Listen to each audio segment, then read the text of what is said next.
what's happening, y'all? It's me coming back at you again with another vid. Now, I want to go ahead and chime in on my thoughts on the Floyd Mayweather's recent comments about Andre Ward and his comments about his trainer Virgil Hunter. Now, Floyd gave an interview with Brian Campbell on ESPN via Facebook live stream, and he has some things to say about his thoughts about Andre Ward being pound for pound number one ranking, and his thoughts on whether he should be pound for pound number one. Floyd responded by saying, quote, no, we're not going to do that here. We're not going to do that. Look, I like Andre Ward, but one thing about me is that I call a spade a spade. He didn't win. I think Chocolatito has to be number one. I mean, he hasn't lost yet, and he's hell of a fighter. Now, before I continue, let me comment on that. Now, Floyd does have his opinion about who he thought won the fight. That's cool. He is entitled to it. But one thing for damn sure, and this goes out to all you goddamn extremes out there who's going to take this and say, you see, even Floyd Mayweather said that Andre Ward lost the fight. It was a robbery. No, he didn't say it was a robbery. He just felt that Kovalev won the fight. That's all he said. But let's continue on that, because I really have to get you guys on some other double standards here. Now, as far as him thinking Chocolatito should be pound for pound number one, I like Chocolatito. I did have him rated pound for pound number one before Ward fought Kovalev. But the thing about Chocolatito, Roman Gonzalez, is that he didn't beat a fighter nowhere near the caliber of Sergey Kovalev. He hasn't beat any pound for pound fighters. Actually, no, he's only beaten one pound for pound fighter. He's beaten one. I'll give him credit for that. And that was at super flyweight. But other than that, Andre Ward has beat more lineal champions and pound for pound fighters than Chocolatito. That's a fact. So I would expect Andre Ward should be pound for pound number one. But again, pound for pound rankings are very, very subjective. I'll give an example where you have Vasily Lomachenko ranked in the top 5 pound for pound, and he's only got less than 10 pro fights. Some people are going to say, well, see, he has a defeat on his record, but other than that, he's won 7 fights in a row. He's become a 2-division world champion already. He's beaten 4 world champions in the process. That's great and all. But what about Naoya Ioane, the super flyweight, the monster that some people are accusing Roman Chocolatito Gonzalez of avoiding at the moment, which is, you could say he is, because he's demanding more money for that fight if he wants to take it. Inoue became a world champion in his 5th pro fight. And then in his 8th or 7th pro fight, he became a 2-division world champion. He's beaten 4 world champions and 1 lineal champion in the process, and he's 12-0. He's 12-0, and I think he has, 10 KOs? Or 9 KOs, something within the neighborhood. So why isn't Inoue, the monster, not ranked in the pound-for-pound top 10, but Lomachenko is? So again, it's all subjective when it comes to pound-for-pound rankings. So, people can just, can determine whether Inoue should be in the pound-for-pound list, or, then Lomachenko, or Andre Ward, who in my opinion should be pound-for-pound number one rather than Chocolatito. That's just my take on it. But it is what it is. But anyhow, Floyd was asked about who does he expect to be number one guy in the next 2 or 3 years' time. He said here, quote, I really think it's going to come down to 2 fighters. I think that Terrence Crawford is going to eventually fight Errol Spence, Keith Thurman, or Danny Garcia. Canelo is going to end up fighting Errol Spence down the line in a very big fight. I think it's going to come down to those 2. That's just my honest opinion. Well, again, that's his opinion, but I have to add one thing. Floyd Mayweather was supposed to fight Keith Thurman. We all remember how he blatantly ducked Keith Thurman for 2 years as the mandatory challenger. We all know that. We all know that he got in bed with the sanctioning bodies to help duck that mandatory. So there's no way we can negate that very fact. But let's go ahead and continue here. But he also went on to further say, though, even though he said that he felt that Ward lost the fight, but he also said that Canelo is going to knock out Gennady Golovkin. He also says that Canelo is not ducking Triple G. Well, he is half right and he's half wrong here. First of all, Canelo blatantly ducked Golovkin by vacating his belt, by giving up his belt without even by negotiating terms He blatantly gave up his belt because he refused according to Canelo and his team, or Canelo by that matter, he refused to allow a sanctioned body to determine his negotiation process with a fighter. So he didn't want to be buying down to any prerequisites or whatnot, so that's why he vacated his belt.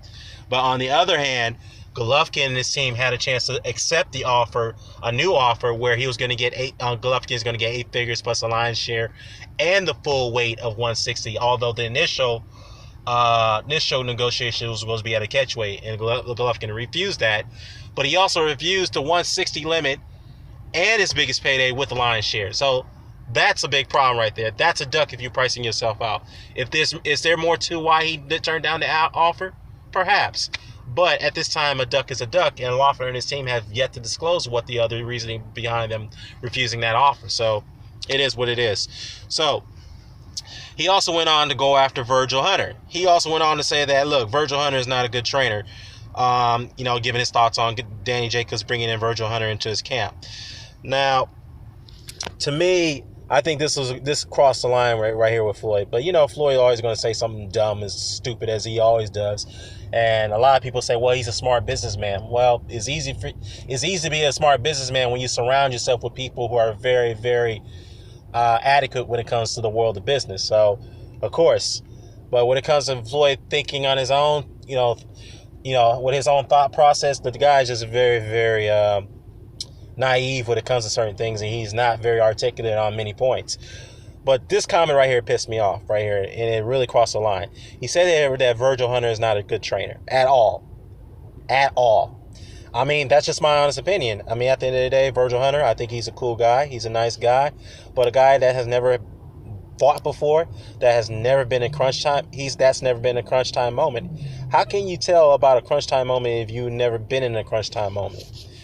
I need a trainer that's in my corner, that's been there before, that's felt contact and know what it's like to be in the fight. I don't care if it's an amateur fight. You have to come to some type of experience, at boxing. So can Virgil Hunter be in my corner? Absolutely not. But do I think he's a cool guy? Absolutely. Do I like Andre Ward? Yes, I do like Andre Ward. But Andre Ward, we're going to have to make some major changes if you're going to fight Kovalev again. If you're going to fight Kovalev again, you're going to need to make some major changes. You got to get a trainer that's been in the crunch time before.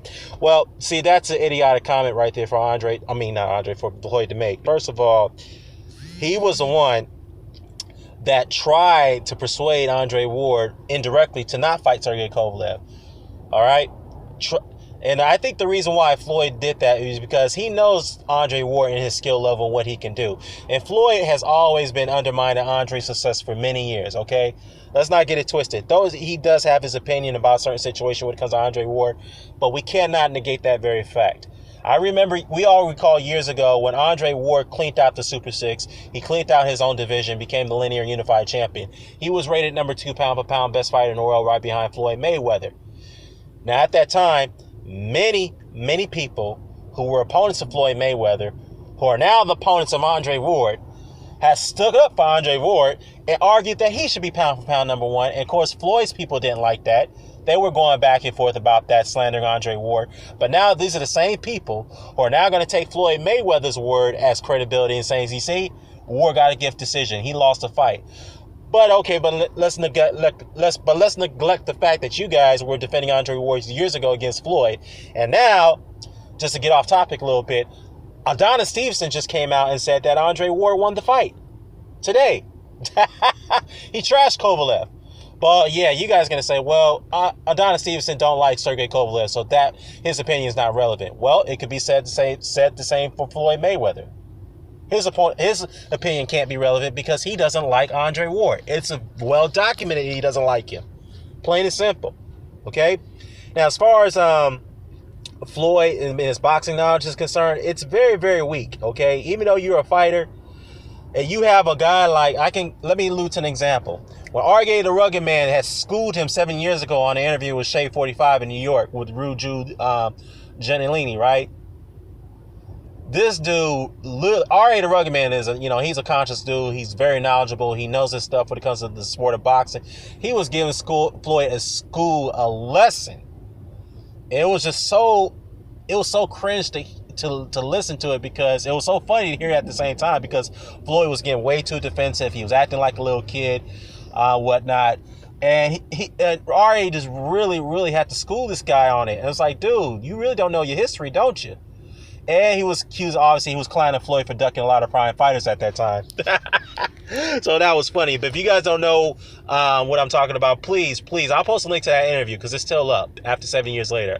Or 8 years later, I should say. I'll go ahead and post a link to that interview so you guys can listen to it.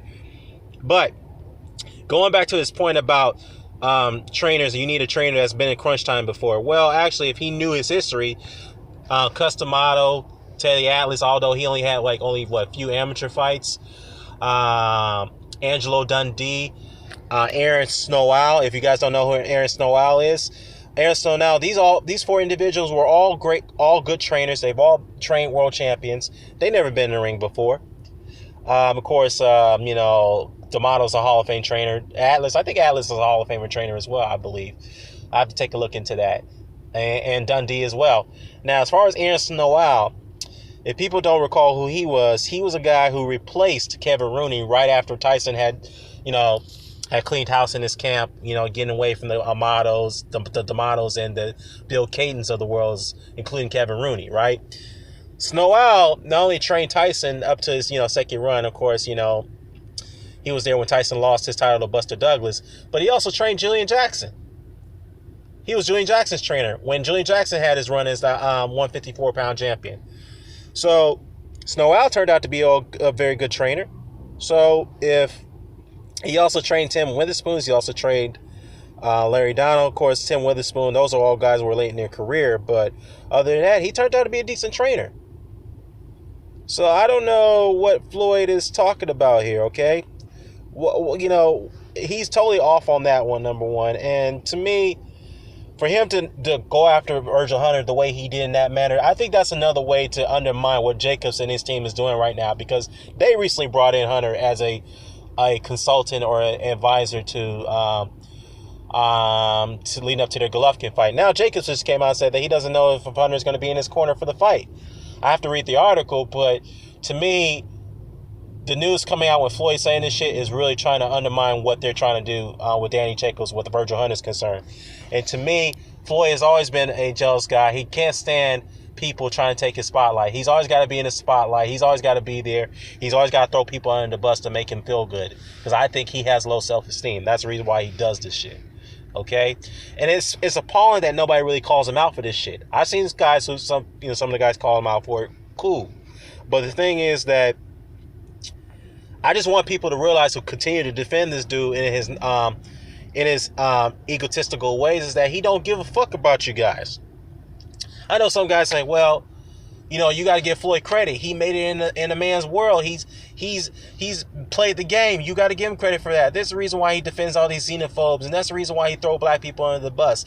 No, well, first of all, if I don't understand how playing the game have anything to do with Floyd taking a stance or even trying to take a rightful stance on social issues. Okay? It's clear as day that he doesn't give a fuck about social issues unless it pertains to him. But yet people still go out their way to try to defend him. I've seen some videos. I've seen some comments on it. But, I'm getting sidetracked here. But the thing is that he's totally wrong with his further analysis on the situation with Virgil Hunter and Andre Ward. The fact that he was a guy who didn't want Andre Ward to fight Sergey Kovalev. But I think the reason why he did that is because he didn't want a guy like Andre Ward to overshadow what he didn't do. Let's be honest. He never fought a guy like Sergey Kovalev in his career. He ducked him. Let's be honest. I'm out.